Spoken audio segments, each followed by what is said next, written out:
川中選手、またお会いできて本当に嬉しいです。この病院に来てくださって、また来てくださってありがとうございます。あの日のことは忘れたことはありません。隆のために、手術を怖がる息子のために病院まで会いに来てくださいましたね。手術を怖がる隆を説得してくださいましたね。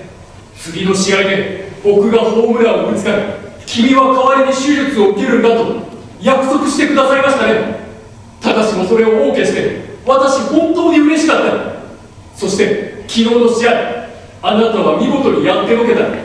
9回裏一打逆転のチャンスでのあのホームラン、私本当に驚きました。でもね、川中選手、隆はまだ手術を受けるか悩んでるんです。なぜかってわかるでしょう。独裁スイッチ企画です。コントランニングホームランランニングホームランだったのでいや、わかるんですよ。私も隆も野球好きですから、ホームランよりランニングホームランの方がずっと難しいんだっていうのはわかるんですよ。頭では分かってるんですけどね、あれをホームランと認めたくない気持ちがあるんですよね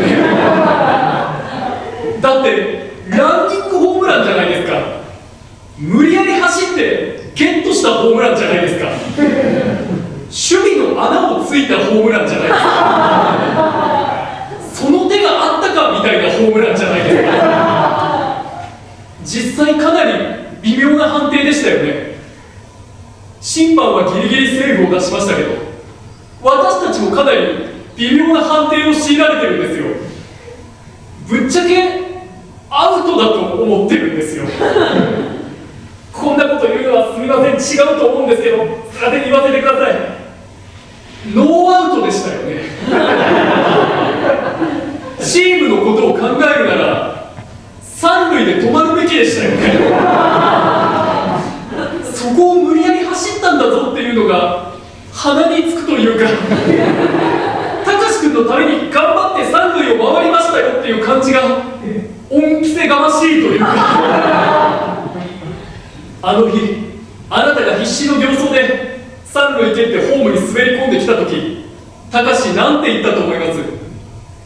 ゆっくり私の方を向いて、お父さん、僕が折れるべきなのかなって8歳の子供がですよその後なんて言ったと思います？ゆっくり窓の方を向いて、お父さん、しばらく一人にしてくれるかい8歳の子供がですよかいですよいや、実際隆も悩んでるんだと思うんです。あなたは頑張ってくれたし、ルール上はホームランですから。ですから川中選手、あなたにもう一度来ていただきました。